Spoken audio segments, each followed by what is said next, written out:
Let's continue learning about concentrators and see how they work. The first concentrator was called a repeater. As you might guess, a repeater simply repeats the signal. As you see here, as the message is transmitted from a PC, it travels down the wire to a concentrator. The concentrator takes this message, copies it as many times as the number of ports or connections on the box, and then sends it out every port. Every port, that is, except the one it came in on. It would make no sense to send it back where it came from. If this concentrator is connected to other concentrators, the signal is repeated over and over. As you can see, this one packet can easily turn into tens or hundreds or even thousands of messages very quickly.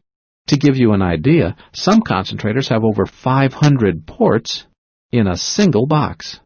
As this message is repeated and sent, it's delivered to all the PCs connected to the network.